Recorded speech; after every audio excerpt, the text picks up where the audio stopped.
it makes me feel like understood. It makes me feel like a human being to like read stories of like crazy stupid shit that happens, okay?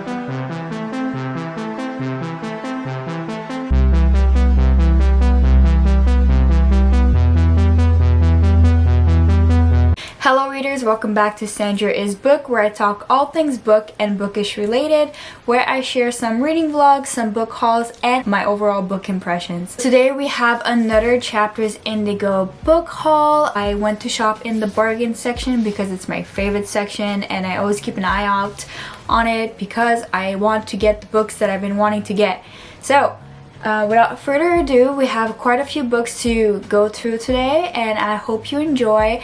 And as always, I want to know what you think about these books and have you ever even heard of some of these titles, because I sometimes read things that I feel like no one talks about, like some books that no one has read, but I see them on like Instagram or you know, like on small creators, and I'm like, wow, that sounds really good, I need to pick that up. So always let me know. I'm excited to see if, you know, am I reading popular books or books that people don't really know, or is it a mixture of both? I usually feel like it's a mixture of both, but anyways, I'm rambling, so let's get started. First we have Theft by Ending by David Sedaris. I've read one of David Sedaris' works before, and it's Holiday on Ice, and it was basically a short story about like holiday and Christmas time, and it was super hilarious. So ever since, I've been collecting all of his works. So I need to get this one and a few more, and I'm ready to like read them whenever I'm not in such a good mood. I'm not too sure what this is because it says Diaries 1977 to 2002. Maybe it's his own diaries. I'd have to like look into it, but I'm not too sure. Yeah, it is his own diaries or a fake diary, who knows. Okay, so there's something I haven't discussed before on this channel, and it's my absolute love for chaos, psychotic characters, psychotic situations, you know, like real and fake or imagined. And I just really like mental health. Like, it's not like to glorify it, but it makes me feel like understood. It makes me feel like a human being to like read stories of like crazy stupid shit that happens, okay? The more it deals with mind and like mental health and mental illness, the more interested I am, because I feel like we don't talk about it enough in our society, or we say that we talk about it and we say that we support it and we're trying to like make research and spread awareness, but I still feel like we have so much fucking work to do about this. I'm sorry, I'm not trying to swear on this channel, but it's a topic that means a lot to me, and I just like, I can get really heated really quickly. So I want to read more stories on mental health and mental health awareness, and also on like psychology, psychiatry, etc. So I picked up this book. It's The Great Pretender by Susanna Callahan, and this is a non-fiction, as well as her other book, Brain on Fire, nonfiction. And I believe what happened is, it says here, in 1973, a charismatic doctor convinced 8 healthy people to commit themselves to mental hospitals. They had to prove their sanity to be set free. Their undercover mission would change our understanding of madness forever. I mean, if that doesn't sound good to you, I don't know what will, but I want to read Brain on Fire, then I want to watch the movie adaptation that they made with that blonde chick that was like on TV forever, like, oh, what's her name? I'm gonna put her picture here, okay? She's played many movies, especially thrillers, in the last few years. Like I saw her in another thriller. I don't know her name, I'm just talking now at this point. But yeah, I want to read that, watch that, and then read this one. Yeah, to get the full experience, to understand what's happening, because that is like a fear. Like, I don't know if anyone else walks with the fear that like someone could at any time like put you in prison or put you in a mental like institute. Yeah, it's not like as much as like I'm so open and aware about mental health and my own mental health, there's too much fear and there's too much work to be done, especially when you look at like how they used to deal with mental problems and mental health in the past, and how like that's not too far off from like, you know, the freaking 90s and the 70s and the 80s. So like, I'm terrified as shit when I have a freaking manic episode. I'm like, I don't want anyone to know, because God forbid I get even more fucked up if I get sent somewhere, right? So I don't know, that's just me. I know this is like a hot take, and I don't really want to start a debate. What I want to do is read more and get more informed and feel better about my own mental health and about the world's response to mental health, if that makes sense.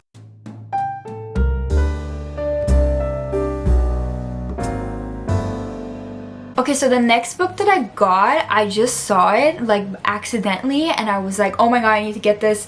And as a result, I also got books related to that author. So the book is Virginia Woolf, Virginia Woolf and the Woman Who Shaped Her World by Gillian Gill. How cool is this cover? You just have Virginia on there.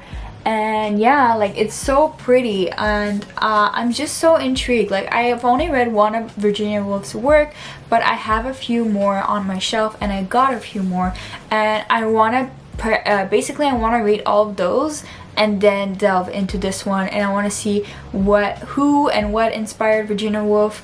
And I'm pretty sure Virginia Woolf inspired Sylvia Plath, because I remember reading Plath's journal and she got inspired by Woolf. So I don't know, I just find that intertextuality between authors themselves and writers very interesting, very fascinating. Okay, so I'm gonna start going quicker through this because else we're never gonna get through, because I just can't stop talking because I'm so excited about these books. So I just want to read, and responsibilities. Why can't we just read 24/7? Who relates to this? Do you just like wish you could read 24/7, and then the moment you have like 5 hours to read, your brain just goes like la la la la la la la la la, I can't read, la la la la la la. Like that's literally my brain. Like, why is this happening to me? I just want to read every day. I want to write every day. Like I don't want to be a human being. I just want to be like a vessel for reading and writing. Is that depressing? Am I depressed? Yes, probably. Anyways, I got The Wolf, A True Story of Survival and Obsession in the West by Nate Blakesley. Okay, so I saw this cover and I'm like, wow, beautiful. I just need to get it. I just know I'm gonna love this. And then I read the, you know, like basically the subtitle, and I was like, wow, amazing. Okay, I really need to read this because I love things that are set in the forest, that are about survival. And then I went to see the back cover, and who do we have here? We have Margaret Atwood saying, gripping and fascinating, wolf versus wolf, wolf versus man, man versus man. Margaret Atwood is basically my mom. I don't know if anyone didn't know that. Like, she's actually my biological mother in another world. So yeah, I needed to get it, and I've been waiting to get it, and I got it. Okay, so another kind of nature related book is Improbable Destinies, Fate, Chance, and the Future of Evolution by Jonathan B. Lossos. So I don't know, I just like this cover, this title, this like topic. I just really wanted to read it. I want to know. I'm so fascinated by evolution in the last few years.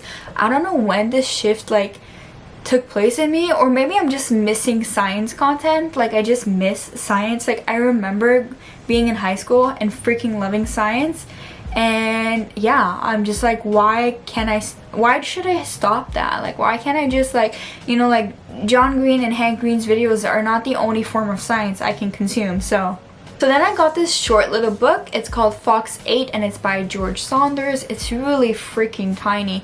The reason why I got it is because I've heard of George Saunders before, and literally if you look at everyone that's blurbed this, okay, it's all the best authors. You have Jennifer Egan, you have Dave Eggers, Zadie Smith, my favorite, Mary Carr, and then Khaled Hosseini.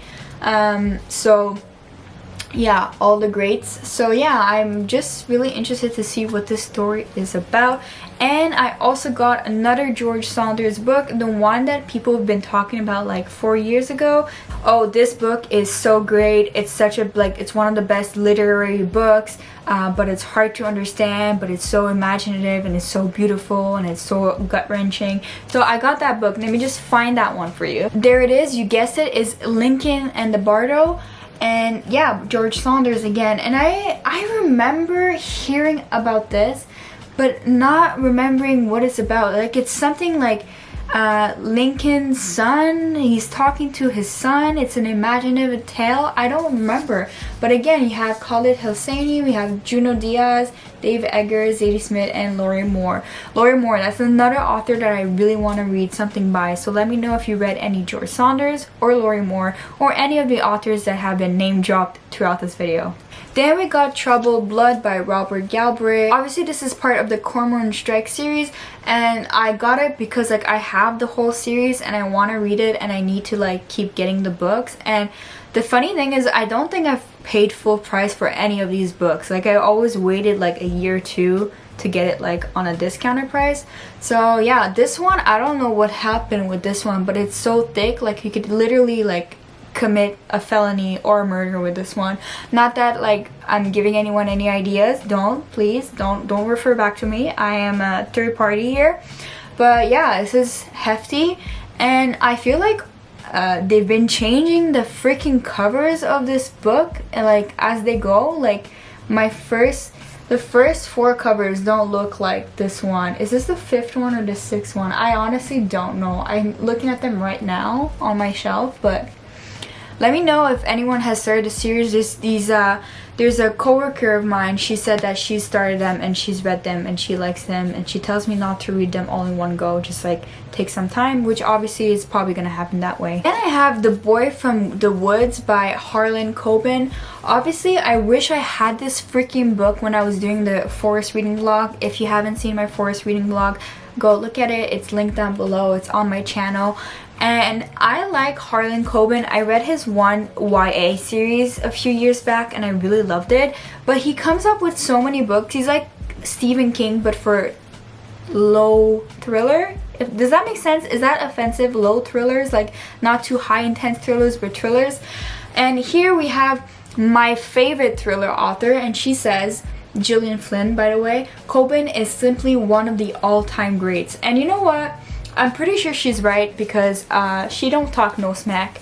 So like I'm just obsessed with this cover. I'm sorry, but there's something about yellow and the gray trees, and yeah, I want to read this right now. Is that bad? Like I always have this like urge to read the new books that I get, and then like behind me sits like books that have been waiting for a decade. So aww, we have something cute. We have Meet Cute. It's basically stories by our famous YA authors. So it says, Some People Are Destined to Meet, stories by Jennifer L. Armentrout, Danielle Clayton, Katie Cotugno, Jocelyn Davis, never heard of her, Huntley Fitzpatrick, Nina LaCour, Emily Lord, Catherine McGee, Cass Morgan, Julie Murphy, Meredith Russo, Sarah Shepard, Nicola Yoon, and Ibi Zeboy. So I already know, just reading some of these author titles, that it's gonna be a diverse, meet cute, yeah, boy on boy, girl on girl, and I am here for it. We are here for it, and maybe I might read this one in the Valentine's Day month. Why I called it a Valentine's Day month? Like I could just say February and around Valentine's Day, but I'm just tired. My brain is fried. Like what the hell? Like I had eggs. Why am I still fried? I got this other book too, not because like the cover is beautiful, but it is, and it's Bad Romance by Heather Demetrios, and I feel like I heard people talk about it when it first came out like a few years ago. And yeah, I just want something light and probably traumatic at the same time for Valentine's Day era. So this one and Meet Cute are the ones that I'm going to be reading. Then I have Future Home of the Living God by Louise Eldridge, and I don't know anything about this book, and I thought that this author was Native American, but I could be wrong at this point, but I just really thought so, and that's mainly why I have my eye looked out for her.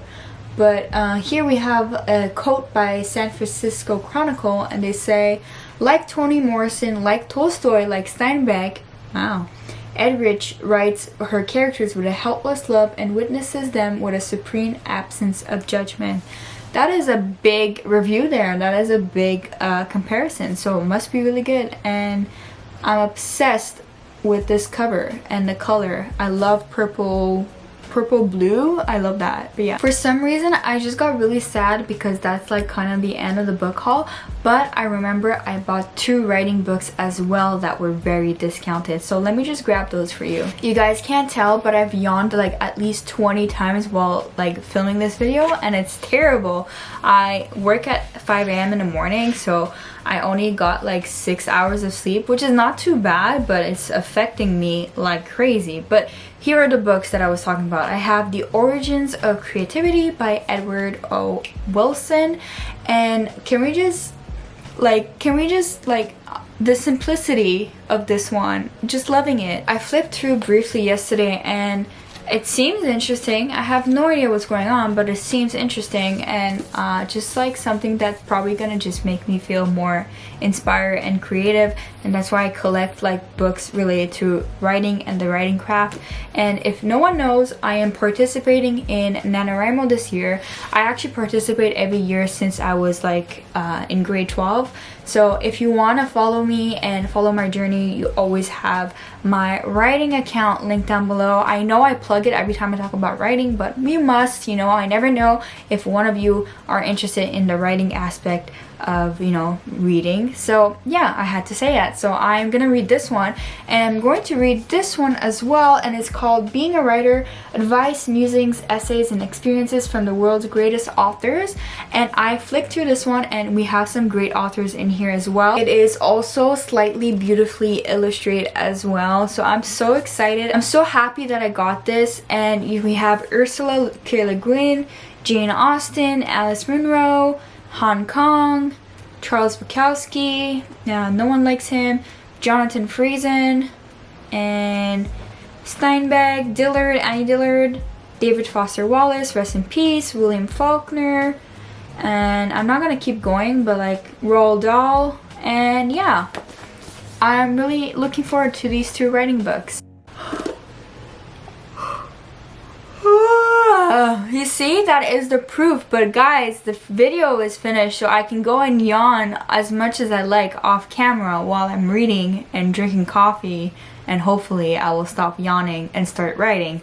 But yeah, that's the end of this week's book haul. I hope you enjoyed it. Let me know if I have gave you another title to add to your list. As always, all these books will be listed down below, so you don't have to like scramble, stop, save, you know, screenshot to find a title. Like, I'll just have them all down below for you, because I know that when I watch book hauls, I'm like, huh, what was that title, what was that book, what was that cover? So I'll just link that all down below for you.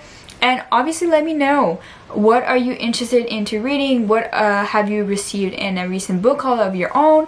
I want to know everything. I want to know what you're reading. I want to know what are your plans, what are your reading plans, what kind of bookish videos you would like to watch. Just let me know. That's what I'm here for. I'm interested and fascinated to see what you have in mind, because obviously I do this channel to please you, and also like I have fun at the same time, and I want you to meet your next favorite book. Okay, that is my intentions with this channel. Get your next favorite book. I want you to read something. I want you to read something good, okay? And if you read something that's not good and it's from my recommendation, first of all, you can like hit me with a book, but you'd have to find me first. And second of all, just I'm sorry, I'm really sorry, it just happens. Reading taste varies from one person to the other. So yeah, I'm gonna stop rambling. I feel like I talked a lot in this video, and I'm not the type of person that talks a lot unless I'm really interested in something, which we can tell that I'm really interested in books. So I am going to stop because I sound like Lorelai Gilmore. Alright, so how do I close off this video? Yes, if you like this video, please like it, comment, and subscribe. As always, readers and non-readers are both welcome on this channel. And for now, I will see you soon. Happy reading, and if you write, happy writing. Happy NaNoWriMo. Bye-bye.